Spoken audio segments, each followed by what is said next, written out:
Salam uşaqlar. Bugün biz sizlə yeni 8-ci sinif dərsliyi əsasında birinci bölmənin 4-cü mövzusuna, deməli, izahına baxacağıq. Burada deməli, mövzumuz maddələrin hüceyrə membranında daşınması. Belə bir şəkil göstəriblər bizə. Burada deyir ki, təsəvvür edin ki, qonaq otağında oturub kitab oxuyursunuz. Bu oğlan da kitab oxuyur və bacınız təsadüfən otağa bir şüşə ətir dağıdır. Ə, Tədricən otaqda yayılan xoş bir deməli, qoxunu hiss etməyə başlayırsın. Yəni bu proses tədricən baş verir. Ətirin qoxusu qonaq otağına və burnunuza necə yayılır? Nə üçün ətir qoxusu dərhal yox, müəyyən müddət sonra hiss olunur. Təbii ki, bu proses maddələrin daşınması ilə əlaqədardır. Maddələrin daşınmasının deməli iki forması var. Birinci forma passiv daşınmadır, passiv. Digər forması isə aktiv daşınmadır. Passiv daşınmaya aiddir diffuziya və osmoz, aktiv daşınmaya isə aid olacaq, deməli, fagositoz və pinositoz. Niyə bunlara birinə aktiv, birinə passiv deyilir? Çünki passiv daşınma zamanı heç bir enerjiyə ehtiyac duyulmur, amma aktiv daşınma zamanı enerjiyə ehtiyac var. İlk olaraq danışaq passiv daşınmanın bir forması olan, deməli, diffuziya haqqında. Biz bu prosesi gördük. Bu hadisənin baş verməsinə səbəb nə idi? Təbii ki, bu şəkildə də görürük ki, A nöqtəsində ətir töküldüyü yerdə, deməli, A nöqtəsini göstəririk, harda ətir tökülür və burada görürük ki, molekullar bir-birinə çox sıx yerləşmişdir. Amma B nöqtəsinə baxanda nə görürük? Görürük ki, buradakı molekullar arasında müəyyən qədər məsafə var və ara məsafənin olduğunu görürük. Şüşədən çıxan qazın atom, molekulları A nöqtəsində, B nöqtəsinə nisbətən görürük ki, daha çoxdur. Yəni, burada daha çox molekul var, nəinki digər hissədə. Və beləliklə də bu iki nöqtə arasında konsentrasiya və yaxud da qatılıq fərqi var. Yəni, belə deyək ki, burada olan qatılıq daha çoxdur, B nöqtəsində olan qatılıq isə daha az olacaqdır ki, buna biz konsentrasiya və yaxud da qatılıq deyirik. Yəni, molekulların bir-birinə sıx olmasına əsaslanan yəni, ifadəyə biz konsentrasiya və yaxud da qatılıq deyirik. Və burada qrafika baxanda nə görürük? Görürük ki, A nöqtəsində deməli, konsentrasiya daha yüksəkdir, yəni daha çox qatılıq var. Deyək ki, bunu ondan göstərsək. Bu aşağı hissə B nöqtəsində isə təbii ki, konsentrasiya daha azdır. Tutaq ki, bunu 3 işlə işarə edəriksə. Və həmin bu A və B nöqtələri arasındakı məsafəni biz birləşdirsək, bu zaman bax, təbii ki, belə bir maili bir xətt almış oluruq və bu maillik konsentrasiyaların fərqini göstərir. Molekullarda konsentrasiya və yaxud da biz buna konsentrasiya fərqinə və yaxud da konsentrasiya qradiyenti deyəcəyik. Yəni, iki sahə arasında olan konsentrasiyanın fərqi. Yəni, ondan deyək ki, 3-ü çıxırıqsa, bu onlar arasında olan fərqdir. Və nə qədər konsentrasiya bir-birindən kəskin fərqlənirsə, yəni bir nöqtədə daha böyük konsentrasiya, digər nöqtədə daha az konsentrasiya olursa, təbii ki, konsentrasiya qradiyenti də daha yüksək olmuş olacaqdır və o zaman deməli, bu konsentrasiya qradiyenti yüksək olduqda molekullar bir nöqtədən, yəni konsentrasiya qradiyenti böyük olan nöqtədən kiçik olan nöqtəyə doğru hərəkət edəcək. Və bax, buradan da göründüyü kimi oxla göstərilmişdir bu və bu şəkildə maddələr bir nöqtədən digər nöqtəyə hərəkət edəcəkdir. Və mayelərin və qazların, təbii ki, bilirik ki, zərrəciklərində kinetik enerjiya malikdirlər. Yəni, onlar müəyyən bir temperaturda kinetik enerjiya malik olurlar. Və onlar davamlı olaraq, təbii ki, kinetik enerjisi varsa, onlar hərəkət edirlər. Onların hərəkəti təsadüfi olduğundan konsentrasiya qradiyenti ilə əvvəlcə aşağıya doğru hərəkət edəcək, müəyyən müddətdən sonra isə bərabər məsafədə dəyişəcək. Yəni, bu nə deməkdir? Baxın, konsentrasiya qradiyenti yüksək olursa, bu hissədə maddənin qatılığı çoxdur və qatılığı çox olan yerdən az olan yerə doğru maddələr hərəkət etməyə başlayacaq. Və müəyyən müddətdən sonra biz burada, bax, belə işarə göstərsə, yəni həmin onu göstərsə, deyək ki, bura A nöqtəsidir, bura B nöqtəsidir. Bu hərəkət bir müddət davam etdikdən sonra konsentrasiya deməli konsentrasiyalar bərabərləşdikdə, yəni burada və A və B nöqtələrində eyni miqdarda molekul olduqda bu o zaman deməli konsentrasiya qradiyenti sabit qalacaqdır. Yəni belə deyək, yuxarıdan aşağıya doğru yox, bərabər məsafədə yerləşəcək. Bax, bunların arasında olan məsafə bərabər olacaqdır. Beləliklə ətir qoxusu bununla bütün evə yayıldı ki, bu hadisəyə də biz nə dedik? Bu hadisəyə biz diffuziya dedik.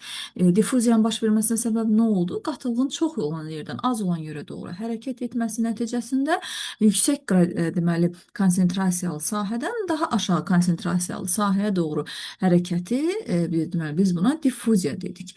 Və hər hansı bir maddə üçün konsentrasiya qradiyenti nə qədər böyük olarsa, həmin maddənin təbii ki diffuziyasının sürəti bir o qədər də yüksək olacaq.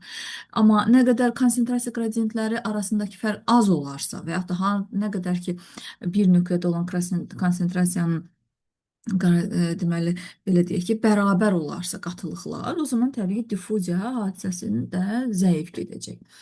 Və maddənin daha yüksək konsentrasiya fərqi olan sahəyə doğru hərəkət etməsini deməli bu proses asanlaşdırır. Yəni əgər konsentrasiya qradiyenti yüksəkdirsə, o zaman diffuziya prosesi təbii ki daha sürətli olacaq. Ona görə də sürətlə yayılmağa başlayacaq. Təbii ki bərabərləşəndən sonra diffuziya prosesi zəifləməyə doğru gedəcək.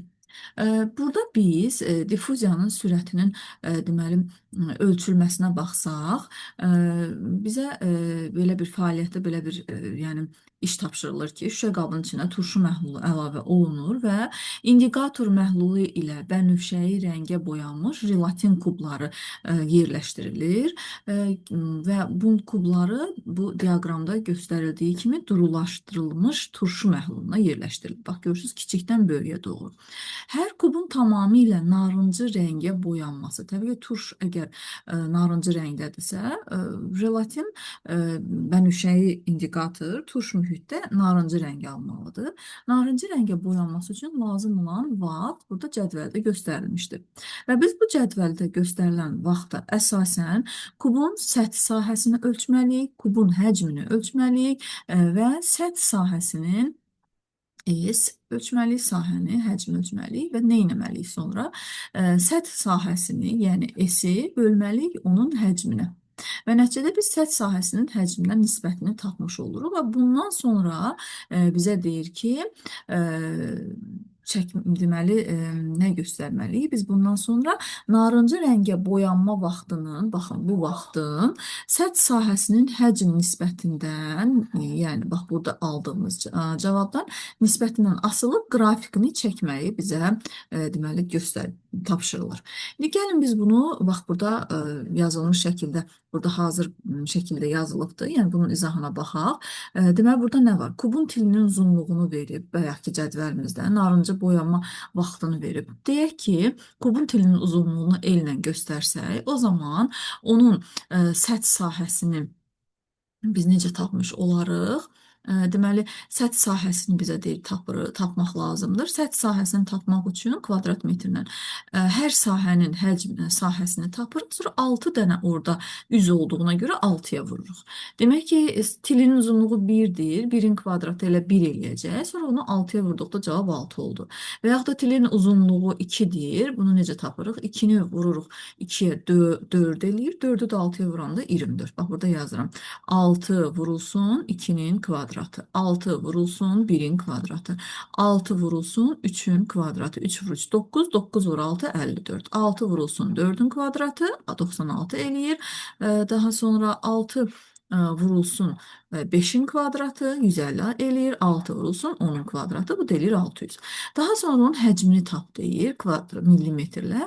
Həcmini tapmaq üçün də biz bilirik ki, enini, uzunluğunu, hündürlüyünü bir-birinə vurmaq lazımdır. Yəni, kub olduğuna görə hər tərəfə bərabərdir. O zaman o tilin uzunluğunun kubunu tapırıq. Yəni, 1-in kubu eləyir 1, daha sonra 2-nin kubu 2 vur 2 vur 2 8, 3-ün kubu 27, 4-ün kubu 64, 5-in kubu 125 və 10-un kubu elədi 1000. Daha sonra nə edirik? Səth sahəsini, yəni S-i bölürük V-yə. Yəni 6-nı bölürük 1-ə. 6 bölünsün 1 bərabərdir 6-ya. Daha sonra 24'ü bölürük 8'e. Neçə elədi? 3. Daha sonra 54'ü bölürük 27'ye.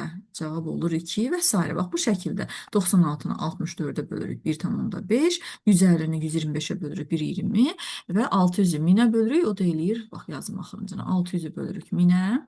Bu da eləyir 0,6. Bu şəkildə tapandan sonra biz bu deməli diaqramı qura bilərik. Bu zaman burada zamanı göstərmək lazımdır saniyə ilə.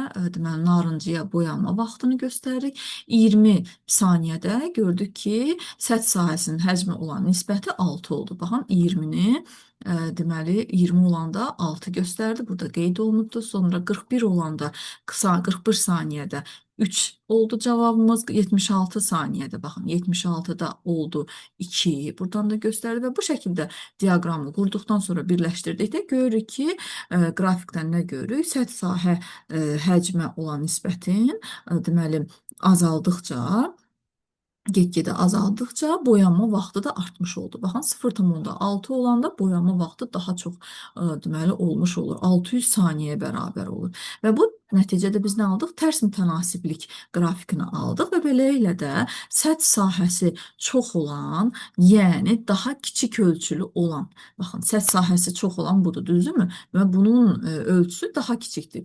Tiri 1 milimetrdir.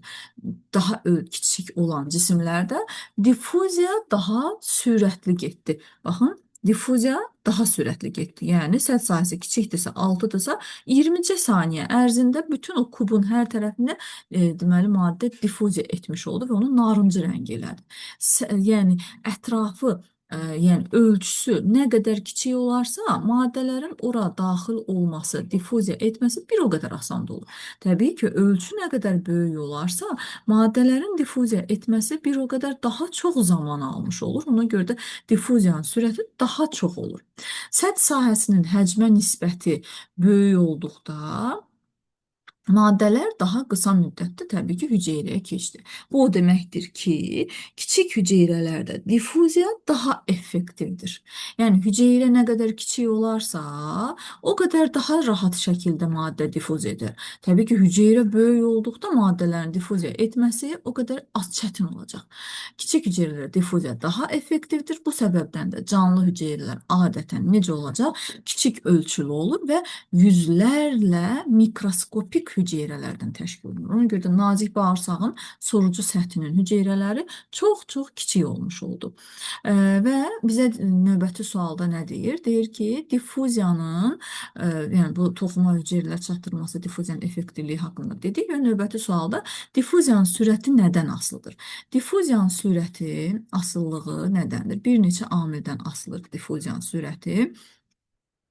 Nədən asılıdır? Səth sahə həcm nisbəti, yəni hüceyrənin səth sahəsi ilə həcmi arasındakı nisbət artdıqca diffuziya sürətli diffuziya daha sürətli baş verir. Bu səbəbdən kiçik ölçülü, bayaq izah etdiyimiz kimi kiçik ölçülü hüceyrələrdə maddələr mübadiləsi daha effektivdir.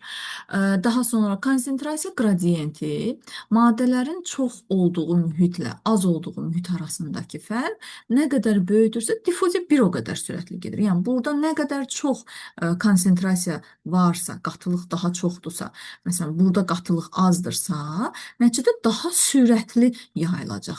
Yəni burada qatılıq çoxdur, burada qatılıq azdır. Ona görə də baxın daha maili olur, sürətli gedir. Temperatur təbii ki artdıqca molekulların kinetik enerjisi artır, daha sürətli hərəkət edir. Bu da gətirir nəticədə sürətli hərəkət etməsi, nəticədə diffuziya prosesi daha sürətli getmiş olacaq. Daha sonra molekulun ölçüsü kiçik molekullar hüceyrə membranında daha asan, yəni o daxil olan diffuziya edən molekullar, kiçik molekullar hüceyrə membranından daha asan da sürətlə keçdiyi üçün onların diffuziya sürəti daha yüksək olur. Yəni nə qədər kiçik olarsa, onların keçməsi bir o qədər asan da olur və maddənin halı təbii ki, maddə qaz halında olanda sürətli diffuziya edir, maye halında olanda biraz yavaşlayır, amma bərk halda olduqda diffuziya daha zəif baş vermiş olur. Ümid edirəm bu hissədə sizə tam aydın oldu. Keçək növbəti hissəyə. Görək bəs yaxşı, diffuziya canlı orqanizmlər üçün nə əhəmiyyəti var? Həm heyvanların həyatında, həm də bitkilərin həyatında diffuziyanın çox böyük əhəmiyyəti var. Belə ki, Ə, Həyat müxtəlif hüceyrələr və onları əhatə edən mühit arasında maddələr mübadiləsindən asılıdır. Yəni maddələrin daxil olması və xaric olmasından asılıdır. Maddələrin, deməli, canlıların belə deyək də həyatı. Hüceyrə membranı bəzi maddələrin keçməsinə imkan verir. Bəzi maddələrin, hansı ki, passiv keçməyə imkan verir, passiv daşımaya imkan verir. Amma təbii ki, bəzi maddələr keçə bilmir həmin o hüceyrənin membranından. Məsələn, baxın, burada bizə nümunə göstərilib. Oksigen qazının və karbon qazının deməli hüceyrənin membranından keçə bilməsini bizə göstərir. Amma təbii ki, iri molekullar, bunlar kiçik molekullar, düzdürmü? Amma iri molekullar, zülallar isə buradan keçə bilməz. Buna görə də diffuziya oksigenlə karbon qazının hüceyrəyə daxil olub xaric olması üçün vacib rol oynayır. Yəni karbon qazı və oksigen diffuziya yolu ilə keçir. Ağciyərlərdə təbii ki, onun alveol və onu əhatə edən kapilyarlarda qırmızı qan hüceyrələri diffuziya yolu ilə oksigen və karbon qazı mübadiləsini aparır. Baxın. Ağciyərlərə hava daxil olur. İçində oksigenin konsentrasiyası daha çoxdur. Görürsünüzmü? Bax, qırmızı rəng daha çoxdur. Amma kapilyarlarda oksigenin konsentrasiyası azdır. Baxın, yuxarıdan aşağıya doğru hərəkət edir. Oksigenin konsentrasiyası burada azdır. Burada isə çoxdur. Yəni alveolda konsentrasiya çoxdur. Bunu qırmızı ilə göstərim sizə tam, yəni qarışdırmayaq. Baxın, burada oksigenin konsentrasiyası çoxdur. Amma burada oksigenin konsentrasiyası azdır. Az olduğuna görə çox olduğu yerdən az olduğu yerə hərəkət edir. Yəni konsentrasiya qradiyenti baş verir və nəticədə nə olur? Oksigen alveollardan qana keçmiş olur. Qırmızı qan hüceyrələrinə keçmiş olur. Və təbii ki, qan daima hərəkət etdiyinə görə bu proses dayanmadan, yəni ardıcıl şəkildə gedir. Eyni şeyi biz deməli karbona da deyə bilərik. Nə görürük? Kapilyarların içində gələn karbon qazının, deməli qanda karbon qazının qradiyenti daha yüksəkdir, konsentrasiyası daha doğrusu daha yüksəkdir. Burada isə görürsünüz göy nöqtələr azdır. Burada isə karbonun konsentrasiyası azdır. Ona görə də yuxarıdan aşağıya doğru, çox olan yerdən az olan yerə doğru hərəkət etmiş olacaq və qanın davamlı hərəkəti alveollardakı atmosfer havası ilə qan arasında yüksək konsentrasiya qradiyentini saxlayıb. Baxın, qan daima hərəkət etdiyinə görə bu konsentrasiya qradiyenti daima qalır. Qan əgər dayansa, konsentrasiya qradiyenti bərabərləşəcək və belə deyək də qazların mübadiləsi baş verməyəcək. Təbii ki, bitkilərdə də bu prosesi biz müşahidə etmiş olarıq. Bitkilərdə, yaşıl bitkilərdə ətrafdakı karbon qazını diffuziya yolu ilə bitkilər udur. Yəni, karbon qazını niyə udsunlar bunlar? Təbii ki, nə baş verməsi üçün? Fotosintezin getməsi üçün. Karbon qazı bu proses vasitəsilə fotosintez həyata keçirən yarpaq hüceyrələrinə daxil olur. Yəni, konsentrasiya qradiyenti çöldə, içəridə azdır, çöldə çox olduğuna görə, çöldən içəriyə doğru ağızcıqlardan deməli nə baş verir? Karbon qazı daxil olur. Təbii ki, burada qazlar mübadiləsində burada tənəffüsü göstərmiş olur, amma söhbət nədən gedir? Söhbət fotosintezdən gedir ki, oksigen daxil, karbon qazı daxil olur və oksigen xaric olunur. Amma təbii ki, tənəffüs prosesində bitkilər həyata keçirilir və tənəffüs prosesi zamanı isə yarpaq hüceyrələri oksigeni diffuziya yolu ilə qəbul edir. Və nəticədə nə görürük? Baxın, burada oksigen azdır, burada çöldə oksigen çoxdur və nəticədə diffuziya yolu ilə oksigen daxil olmuş olur və deməli nəticədə oksigen diffuziya yolu qəbul olunur. Eyni prosesi karbon qazında görürük. Karbon qazı deməli diffuziya yolu ilə bitkidən xaric olunmuş olur. Qırmızı olan karbon qazıdır. Ki biz bilirik ki, tənəffüs bitkilərdə daima gedir. Gecə və gündüz dayanmadan gedir, amma fotosintez isə gündüz vaxtı gedir ki, işıqlı zamanda gedir. Yəni, bu hadisədə karbon qazının oksigen daxil olub xaric olmasa diffuziyaya əsaslanmış olur. Diffuziya təbii ki, məhlullarda da baş verir. Hələ ki biz burada qazlardan danışırdıq, amma difuziya məhlullarda da baş verir. Məsələn, həll olmuş qlükoz olsun və yaxud da amin turşuları olsun, bağırsaq daxilindən qismən difuziya yolu ilə qan kapillyarlarından qana keçmiş oldu. Yəni bağırsağın daxili mühtəviyyatından buradan keçən kapillyarlara daxil olmuş olur. Və bu zaman hüceyrə membranı həm həll edicinin, yəni suda həll olub axı bu suyun, həm də həll olanın, yəni ya qlükozanın və yaxud da ki, amin turşularının qana keçməsinə imkan verir. Təbii ki, biz indi inşallah həzm sistemini öyrənəndə görəcəyik ki, qlükoza və amin turşuları qana ötürülür, amma yağ turşuları, gliserin isə limfaya ötürülür. Pasiv daşınmanın növbəti bir forması da osmozdur. Deməli, osmoz da nədir? Pasiv daşınmaya aiddir. Canlı hüceyrələrdə bütün kimyəvi reaksiyalar həmişə nə olur? Su mühitində gedir. Yəni su yoxdursa, məhlul yoxdursa, su yoxdursa, kimyəvi reaksiyalar gedə bilməz. Biz bilirik ki, suyun əsas hüceyrədə funksiyalarından biri də həll edici funksiyasının olmasıdır. Maddələr hüceyrəyə həll olmuş şəkildə daxil olur və xaric olunur. Yəni su hüceyrələrə daxil olan və çıxan müxtəlif maddələr üçün mühüm nə oldu? Həll edici rol oynadı. Canlı hüceyrə onu əhatə edən mühitdən yarım keçirici və yaxud da seçib keçirici hüceyri membranla ayrılmışdır. Baxın, bax burada göstərilən, bax bu yarım keçirici membrandır və yaxud da seçib keçirici membrandır. Biz burada nə görürük? Görürük ki, yarım keçirici membranla ayrılmış 2 dənə qlükoza məhlulu var. Sarı rəngdə göstərilənlər qlükoza molekullarını göstərir, mavi rəngdə olanlar isə suyu göstərir. Və biz burada nə görürük? Bu membran su molekullarının keçməsinə imkan verir. Yəni onu seçib keçirir. Amma qlükoza molekullarının keçməsinə imkan vermir, keçirtmir. Nəticədə su difuziya prosesi ilə, yəni su molekulları yüksək konsentrasiyası olan, yəni bax bu sağ tərəfdən yüksək konsentrasiya görürsünüz. Burada suyun miqdarı çoxdur. Burada suyun konsentrasiyası yüksəkdir, yüksək konsentrasiyasıdır. Burada isə suyun konsentrasiyası azdır. Yüksək konsentrasiyası olan hissədən aşağı konsentrasiyası olan hissəyə doğru hərəkət edir və bu da difuziyaya əsaslanır. Suyun bu difuziyası nə adlanacaq? Osmos adlanacaq. Niyə osmos adlanır? Çünki burada yarım keçirici membran var və membranın xaricindəki konsentrasiya hüceyrə daxilindəki konsentrasiyaya bərabər olana kimi, bax buradakı suyun miqdarına, buradakı suyun miqdarı bərabər olana qədər su hərəkət edəcək. Təbii ki, bərabər olandan sonra artıq su tarazlığı əldə olunur və nəticədə dayanır. Yəni su tarazlığı əldə olunana qədər hərəkət edir. Yəni deyir ki, burada su azdır, burada çoxdur, bərabərləşsin. Nə zaman tutaq ki, burada 90 dənə su var, burada 10 dənə su var, düzdürmü? Buradan 40 dənə su bura keçib, nəticədə nə olacaq? 50 oldu, düzdürmü? Buradan da 40 çıxırıqsa, təbii ki, bu da 50 oldu. 50-50 bərabər olandan sonra o proses dayanacaq. Və osmos prosesi, yəni suyun bu cür difuziyası osmos adlanır. Təbii ki, bu proses dayanmış olacaqdır.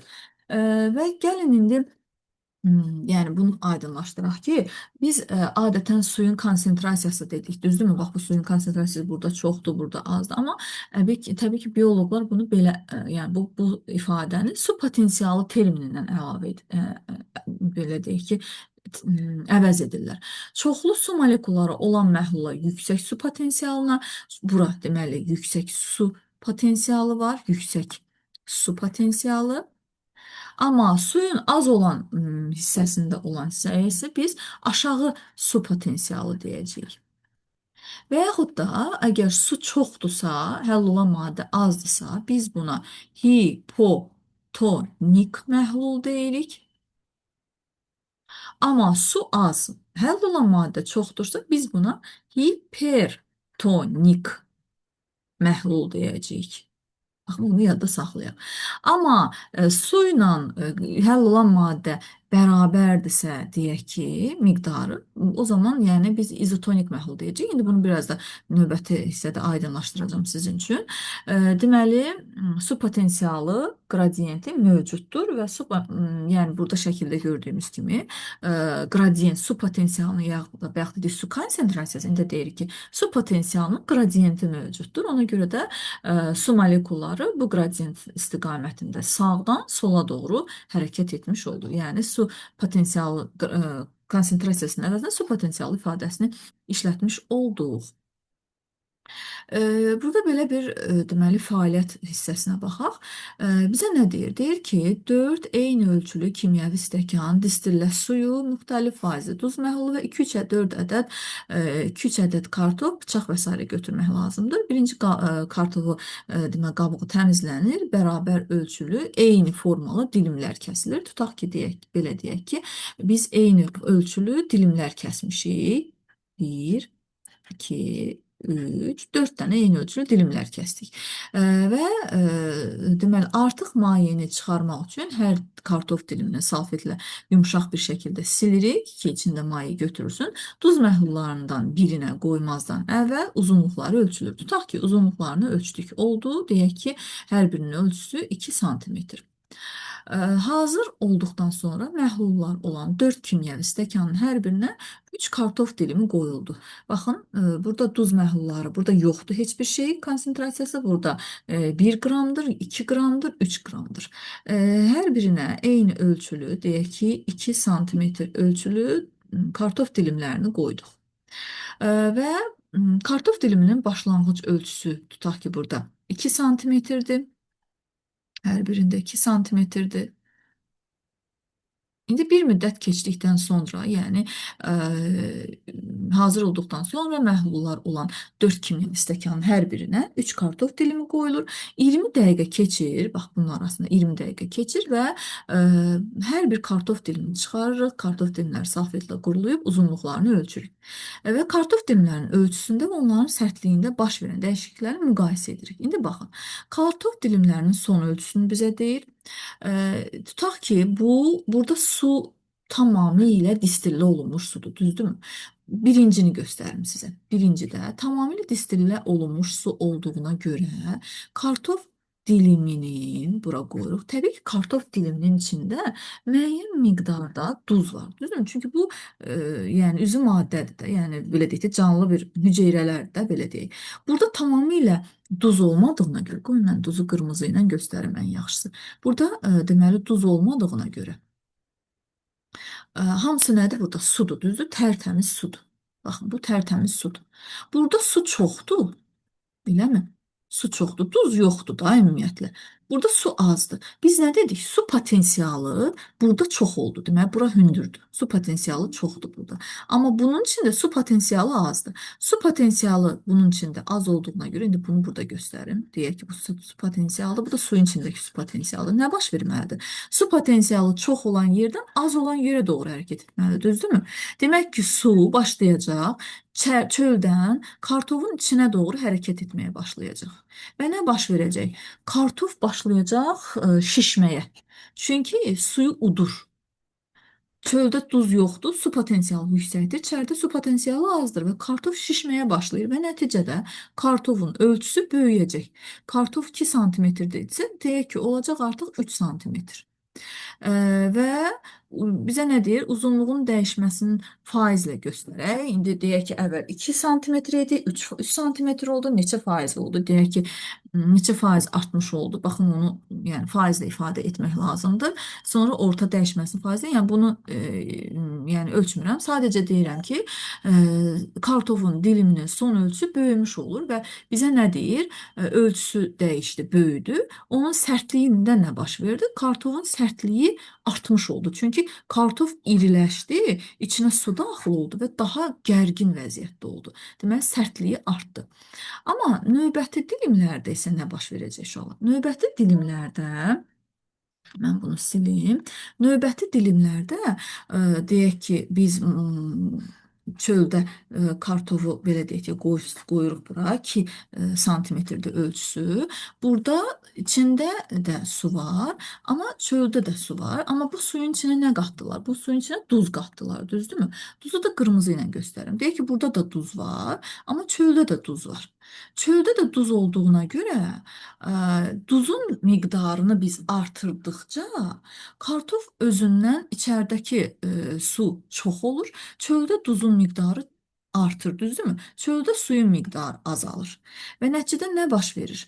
Çöldə suyun potensialı azdır, içəridə suyun potensialı çoxdur. Və su daima hardan hara hərəkət etmiş olur? Su potensialı yüksək olan hissədən su potensialı az olan hissəyə doğru hərəkət edir. Və nəticədə kartofun ölçüsü nə olur? Kiçilməyə başlayır. Bayaq 2 sm idisə, bunlar hamısı 2 sm, bu 3 sm göstərdi. İndi onun ölçüsü kiçilir, deyək ki, olur 1,5 sm.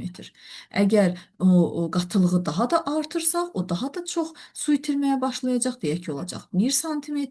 Biraz da qatılığı artırsaq, biraz da kiçiləcək, demək olacaq 0,5 sm. Mən bunu deməli dəqiq yazmıram, bunu belə deyək, gözəyarı sadəcə olaraq fikrimizdə hesablayıram. Siz bunu tamam əgər bu təcrübəni aparsaz, daha dəqiq rəqəmlər almış olacaqsınız və təbii ki, onda görəcəksiniz ki, kartof bayaq bu belə böyüklükdə idisə, indi bu kartof büzüşməyə başlayacaq. Daha da kiçilməyə başlayacaq əgər biz duzu artırsaq. Məsələn, biz deyək ki, salat hazırlayırıq, düzdürmü? O salata görürsüz, duz vurandan sonra salat başlayır özündən su buraxmağa. Niyə su buraxır? Çünki duz tökdükcə üzərinə xaricdə olan deməli duz artır, daxildə duzun miqdarı az olur, daxildə suyun potensialı çoxdur, çöldə suyun potensialı azdır. Ona görə də həmin o deməli tərəvəz başlayacaq özündən su buraxmağa. Və yaxud da ki biz göyərtinin üstünə duz töksək, görürük ki, göyərti büzüşür və sulanır, üstü sulanır. Çünki içəridəki su çölə doğru çıxmağa başlayır. Və nəticədə nə baş verdi? Kartof dilimləri büzüşdü, yumşaldı və səbəbi nə oldu? Təbii ki, konsentrasiya ilə, yəni su potensialı ilə əlaqəli olaraq bu proses baş vermiş oldu. Ümid edirəm ki, bu fəaliyyət də sizə aydın oldu. Və hüceyrə daha az su potensialı olan bir məhlulda yerləşdirilərsə, su osmos yolu ilə hüceyrəni tərk edir. Ki, bayaqki göstərdiyimiz kimi su az potensialı olan hissədə olduqda, burada su çoxdur. Burada su azdır. Nəticədə suyu itirməyə başlayacaq, düzdürmü? Və su osmos yolu ilə hüceyrəni tərk etməyə başlayacaq. Nəticədə hüceyrə sanki nə olur deyir? Büzüşür və bitki hüceyrələrində sitoplazma hüceyrə divarından kənara çəkilir. Baxın, buradakı elə şəkildə gəlin, baxaq burada. Baxın, bu bitki hüceyrəsidir burada. Bitkidir. Aşağıdakı da eritrositdir, heyvan hüceyrəsi. Bitki hüceyrəsini bilirik ki, hüceyrə divarı var, qalın qılafı var və qılafı möhkəm olduğuna görə bitki hüceyrəsində sitoplazm hüceyrə divarından baxın kənara çəkilir və hüceyrə divarı təbii ki, qılafı möhkəm olduğu üçün hüceyrə azca kiçilmiş olur. Yəni baxın, bu normal halıdır. Amma burada birazca kiçilmiş oldu və belə hadisəyə biz plazmoliz deyəcəyik bitkilərdə. Heyvan hüceyrələrində də bu baş verir. Heyvan hüceyrəsi də baxın burada nə görürük? Burada hipertonik məhluldur. Yəni burada duzun miqdarı çoxdur, suyun miqdarı azdır. Və bu hipertonik məhluldur. Heyvan hüceyrəsi də özündən su itirməyə başlayır. Görürsüz, su itirir. Amma onun hüceyrə divarı nazikdir. Yəni, hüceyrə divarı yoxdur. Onun qılafı nazik kaliksdir və hüceyrələr uzun müddətli, deməli, deməli, hüceyrələr uzun müddət bu şəkildə hipertonik məhlulda saxlandıqda o büzüşür və nəticədə hüceyrə uzun müddətli plazmoliz vəziyyətində olur və nəticədə hüceyrə məhv olur, heyvan hüceyrəsi. Amma belə deyək, hüceyrə daha yüksək su potensialı olan, baxın görürsünüz, su potensialı daha yüksəkdir burada. Su potensialı olan bir məhlulda saxlanıldıqda su osmosla hüceyrəyə daxil olmağa başlayır. Və bitki hüceyrələrində də bu hadisəyə biz turqor deyəcəyik. Nəticədə daxildə sitoplazma şişməyə başlayır. Baxın, görürsünüz, burada da eyni hadisə olur, burada da şişməyə başlayır və hüceyrə divarına doğru sitoplazma yaxınlaşır. Baxın, belə ona sanki təzyiq edir və deplazmoliz baş verir. Burada plazmoliz edisə, biz burada deyəcəyik deplazmoliz. Və bitki hüceyrəsində sitoplazma, qlafa bu şəkildə təzyiq göstərməyə başlayır, gərginləşdirir ki, bu vəziyyətə biz turqor deyəcəyik. Turqor sözü turgeri şişkinlik sözündəndir. Şişkinlik deməkdir. Və qlaf olduğuna görə o partlamayacaq. Yəni hüceyrə divarı belə gərgin vəziyyətdə qalacaq. Və turqor bitkilərdə yumşaq toxumaların formasının saxlanılmasında mühüm rol oynayır. Əksər heyvanların, yarpaqların və yaxud da cavan zoğların, xüsusən də ot bitkilərinin gövdə və yarpaqların hüceyrələrindəki turqor təzyiqinə görə onlar möhkəm, bax buna əsasən möhkəm dik qalır. Ona görə də biz suladıqda bitkiləri, onlar bax bu şəkildə şax vəziyyətdə qala bilirlər. Təbii ki, nəyə əsaslanır? Turqor hadisəsinə əsaslanır. Və hüceyrələrdə suyun buxarlanma sürəti yüksək olduqda onlar turqor vəziyyətini itirir və bitki solur. Bəzi bitki hissələrinin hərəkəti turqorun dəyişməsi ilə təbii ki, əlaqədardır. Məsələn, deyək ki, yarpağın örtük toxumasının, baxın burada şəkildə baxaq, örtük toxumasının qapayıcı hüceyrələrini görürük biz burada. Qapayıcı hüceyrələrinin turqorunda baş verən dəyişiklik ağcıqların açılıb yumulmasına səbəb olur. Qapayıcı hüceyrələrində uşaqlar belə bir şey var. Baxın, burada xlorofil, xloroplastlar var. Düzdürmü? Və nəticədə xloroplast fotosintez edir və başlayır qlükoza hazırlamağa. Qlükoza hazırladığına görə burada qatılıq artır, qlükozanın qatılığı artır və qatılıq burada çox olduğuna görə burada qıraqdakı suyun miqdarı çoxdur, içəridə suyun miqdarı azdır, düzdürmü? Çünki içəridə maddə var, qlükoza var. Nəticədə çöldən içəriyə doğru daima su hərəkət etmiş olur. Və su hərəkət etdiyinə görə ağızcıq hüceyrələri gərilmiş vəziyyətdə olur. Yəni gərilir və kənarlara doğru bax belə açılır. Amma fotosintez getməyəndə nəticədə içəridə qlükoza azalır və içəriyə və çölə gedən o suyun miqdarı bərabərləşir. Ona görə də ağacıqlar qapanır. Baxın, açılıb yubulması təbii ki, bu turqorun baş verməsinə əsaslanır. Bəs yaxşı, heyvan hüceyrələrində necə olur? Heyvan hüceyrələri hipotonik məhlulda olduqda çöldə su çoxdur, içəridə su azdır. Çöldə maddənin qatılığı az, içəridə maddənin hər hansı bir maddələrin qatılığı deməli, çoxdur. Su çoxdur çöldə. Suyun potensialı çoxdur. İçəridə suyun potensialı azdır və nəticədə çöldən içəriyə doğru daima su daxil olur. Və biz də dediyimiz kimi heyvan hüceyrələrinin divarı, yəni hüceyrə divarı yoxdur ümumiyyətlə. Ona görə də hüceyrə şişir və axırda partlayır. Ki bu hadisəyə biz ya lizis deyəcəyik və yaxud da ki biz eritrositlərdə biz buna hemoliz hadisəsi deyəcəyik. Və insanlar da belə deyək, heyvanlarda orqanizmində qan plazması və toxuma mayeси hüceyrələrin sitoplazması ilə eyni su potensialında saxlamaq mexanizminə malikdir. Yəni bizim plazmamızda və toxuma mayemizdəki olan suyun potensialı ilə hüceyrələrimizdə olan, bax deyək ki, plazmada olan su potensialı, hüceyrədə olan su potensialı bərabər olmalıdır. Çünki bərabər olmasa ya hemoliz baş verər, ya da plazmoliz baş verər və yaxud da ki yəni lizis baş verər. Və nəticədə hüceyrələr ya büzüşər, ya da partlayar. Təbii ki, bunu da tənzimləmək lazımdır. Çöldə olan suyun miqdarı artdıqca suyu daha çox daxil olar, düzdürmü? Ona görə də qan plazmasında olan suyun miqdarını azaltmaq lazımdır ki, təbii ki, bu işi də görən bizim böyrəklərimizdir. Böyrəklər qanda olan, plazmada olan, toxuma mayəsində olan suyun deməli bədəndən xaric olmasında kömək edir. Burada belə bir bizə sual verilir. Nə üçün bitki kökünün ətrafına həddən çox gübrə əlavə etmək məsləhət görülmür? Deyək ki, baxın, bu bitkinin köküdür, tutaq ki, köküdür və biz bunun ətrafına çoxlu-çoxlu nə əlavə etmiş oluruq? Gübrə əlavə edirik. Qoyun gübrəni bu şəkildə qəhvə ilə göstərim. Çoxlu gübrə əlavə edirik, düzdürmü? Və gübrə çox olduqca içəridə maddənin miqdarı azdır. Çöldə maddənin miqdarı çoxdur. Gübrə çoxdur. Nəticədə suyun miqdarı azalır, düzdürmü? İçəridə amma su çoxdur. Və içəridə su çox olduğuna görə, içəridə su çoxdur. Suyun potensialı içəridə çoxdur.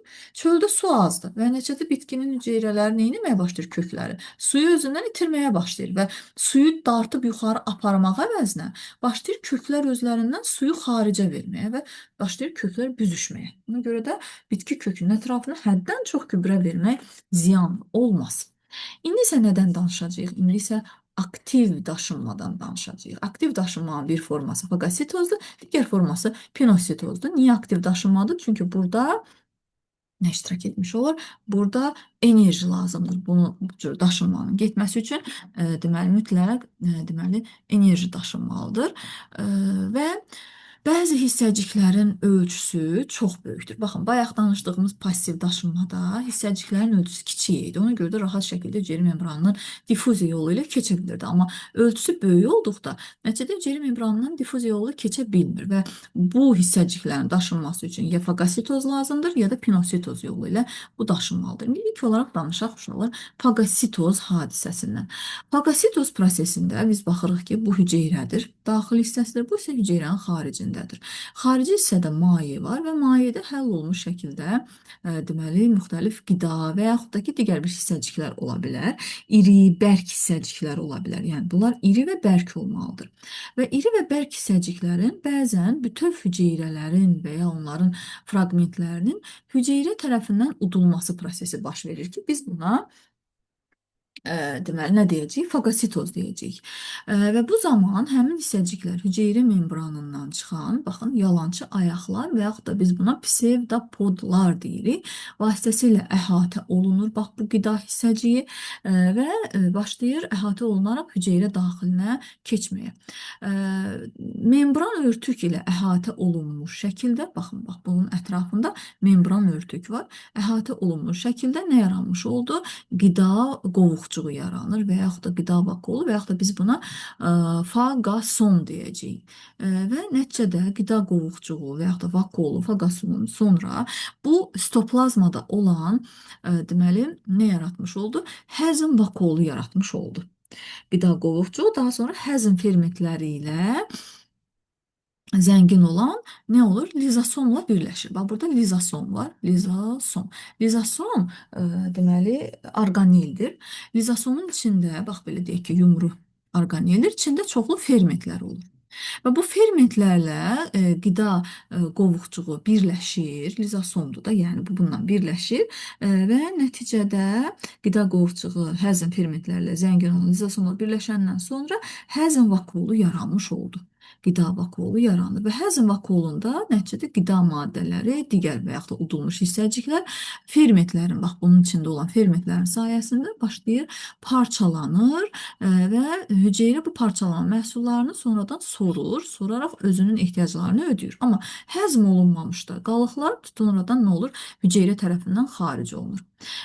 Biz bu hadisəyə, məsələn, patogen mikroorqanizmlərin insan orqanizmindən yoluxduqda leykositlər tərəfindən fagositoz yolu ilə udmağını buna misal çəkə bilərik. Belə ki, leykositlər mikroorqanizmləri fagositoz prosesi ilə deməli nə edir? Əhatə edir və yalançı ayaqlarla əhatə edir, onu udur, həmin o mikroorqanizmləri zərərsizləşdirir. Biz fagositoz prosesinə hətta deməli nədə rast gələ bilərik? Hətta amöbdə, infuzor kimi bəzi bir hüceyrəli orqanizmlər tərəfindən onların qidalanması üçün də bu fagositoz hadisəsini misal çəkə bilərik. Yəni amöbdə yalançı ayaq əmələ gətirərək bu şəkildə qidalanır. İndi isə nədən danışaq? Pinositoz hadisəsindən danışaq. Pinositoz hüceyrə üçün zəruri olan və içərisində həll olmuş maddələrin, baxın, məsələn, deyək ki, burada zülal ola bilər və yaxud da şəkərlər, ionlar, digər molekullar ola bilər ki, hüceyrə xarici mayedən, bax bura hüceyrə xarici mayedir. Bu hüceyrə xarici mayedən hüceyrənin daxilinə keçməsi prosesidir. Pinositoz sözünün mənası pinos uduran deməkdir. Yəni suyu sanki udur. Və nəticədə nə baş verir? Burada da bir qovuqcuq əmələ gəlir ki, içində maye olan qovuqcuq və sonradan o da həll olur və hüceyrə tərəfindən istifadə olunmuş olur. İndi isə gəlin burada olan bir qrafiki nəzərdən keçirək. Tədqiqatçı tərəfindən aparılan araşdırmanın nəticələrinə əsasən kartof dilimlərindən yəni söhbət gedir. Kartof dilimləri kütlələrinin dəyişməsinin şəkər konsentrasiyasından asılı qrafiki qurulmuşdur. İndi gəlin biz bu qrafiki əvvəlcə aydınlaşdıraq uşaqlar. Ondan sonra suallara cavab verək. Baxın, biz nə görürük? Görürük ki, burada nə deyir? Kütlənin dəyişməsi.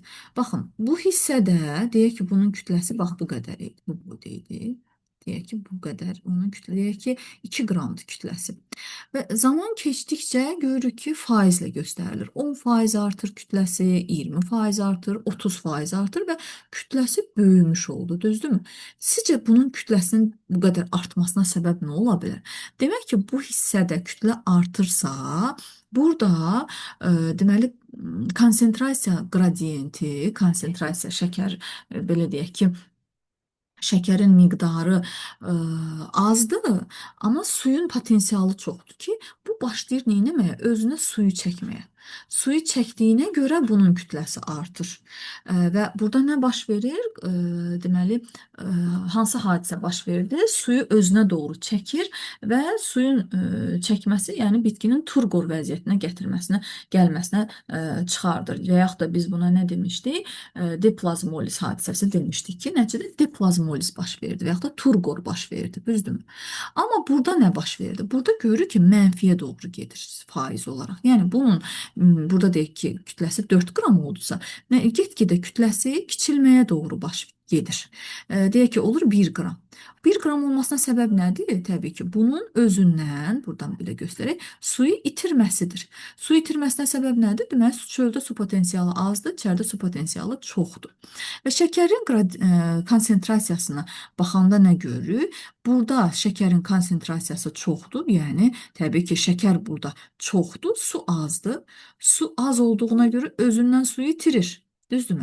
Şəkərin konsentrasiyası nə deməkdir? Yəni şəkər burada çoxdur, su az olduğuna görə itirir və nəticədə bitki kiçilməyə doğru gedir. Baxın, konsentrasiya çoxaldıqca, buradan o tərəfə, konsentrasiya çoxaldıqca bitki daha çox büzüşür, miqdarını, kütləsini azaldır.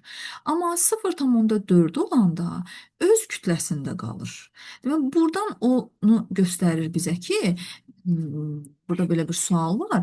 Qrafikin hansı hissəsində şəkərin konsentrasiyası kartof hüceyrələrin tərkibinin konsentrasiyasına bərabərdir? Yəni, burada bərabərlik var ki, daxil olan və xaric olan, yəni bu izotonik məhluldur. Bax, bu hissə izotonik məhlul. Çünki həm çöldə, həm çərdə suyun miqdarı bərabərdir. Həm çərdə, həm çöldə şəkərin konsentrasiyası bərabərdir. Demək ki, bərabər olan zaman nə vaxtdır? Həm onun içində, həm də çölündə 0,4 mol böl kub desimetr olacaq ki, bunların kütlə dəyişmir. Amma konsentrasiya azaldıqca məhlulda, konsentrasiya azaldıqca özünə doğru bitki suyu çəkməyə başlayacaqdır və get-gedə daha da kütləsi arta-arta gedəcəkdir. Qrafikdə göstərilən əlaqəni osmoz prosesi baxımından necə izah etdik? Bu şəkildə izah etdik ki, çöldə konsentrasiya çoxdur, burada konsentrasiya azdır, burada şəkərin konsentrasiyası deməli burada azdır, burada çoxdur. Ona görə də su potensialı çox olan hissədən az olan hissəyə doğru gedir və nəticədə çöldə osmotik təzyiq çoxdur, çərdə osmotik təzyiq azdır. Burada isə çərdə osmotik təzyiq çoxdur, çöldə osmotik təzyiq az olduğuna görə çölə doğru hərəkət etmiş oldu. Konsentrasiya qradiyenti nədir? Deməli, konsentrasiyanın çox olan yerdən az olan yerə doğru hərəkət edir və konsentrasiyaların fərqidir. Maddələrin hüceyri membranından daşınmasına necə təsir göstərir? Konsentrasiyası çox olan hissədən az olan hissəyə doğru hüceyri membranından daşınacaqdır. Şirin suda yaşayan amöb suyu hüceyrədən çıxarmaq üçün istifadə edilən yığılıb açılan ifrazat vakolu xüsusi bir quruluşa malikdir. Duzlu suda yaşayan amöbdə isə bu vakol yoxdur. Nə üçün? Əgər bu amöb, bax deyək ki, bu amöbdür. Şirin suda yaşayırsa, demək ki, çöldə şirin su çoxdur, düzdürmü? Su çoxdur. İçəridə su azdır. Və bunun özünün içində deyək ki, şəkərin konsentrasiyası çoxdur. Çöldə duzun deyək ki, konsentrasiyası azdır. Təbii ki, duz az olduğuna görə çöldə, suyun potensialı da yüksək olduğuna görə çöldən içəriyə doğru su daima hərəkət edir, düzdür, difuziya edir. Bəs yaxşı, bu qədər su bura difuziya etdikcə bu amöb axı şişməyə başlayacaq. Bəs onda içində olan, baxın, böyüdü. İçində olan suyu necə? Bəs daima içinə su daxil olursa, bəs su hara getməlidir? Partlayar axı. Partlamaması üçün onun nəyə ehtiyacı var? İfrazat vakuoluna ehtiyacı var ki, bu ifrazat vakuolu şişir, sonra partlayır və içindəki suyu xaric edir. Amma duzlu suda yaşayanlar, baxın, bu duzlu suda yaşayanın çölündə duz çoxdur. Çölündə su duz çoxdur. İçəridə duz azdır. Nəticədə çöldə olan suyun potensialı azdır. İçəridə olan suyun potensialı çoxdur. Təbii ki, su nə edəcək? Su potensialı çox olan yerdən az olan yerə doğru, çölə doğru hərəkət edəcək və nəticədə bunun vakuola ehtiyacı yoxdur.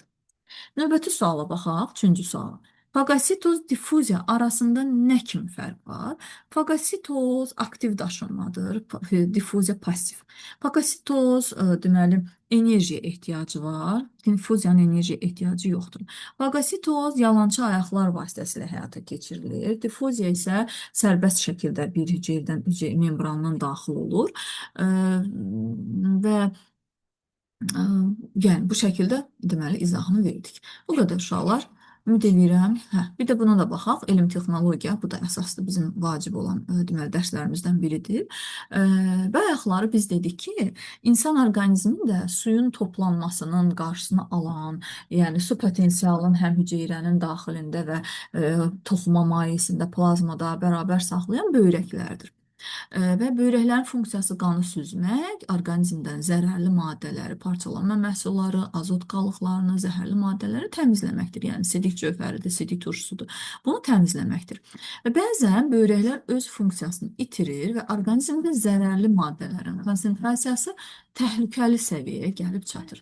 Və böyrək çatışmazlığı adlanan belə bir vəziyyət geniş. Deməli, bu proses, deməli, çatışmazlıq adlanan belə bir vəziyyət ən geniş istifadə olunan müalicə üsullarından biri dializ və yaxud da hemodializdir ki, bu zaman yəni bu aparatın ölçüsü, yəni süni böyrək deyək ki, dializ aparatının ölçüsü böyrəklə müqayisədə çox böyük olur və o da bədəndə olan suda artıq olan maddələri xaric edir.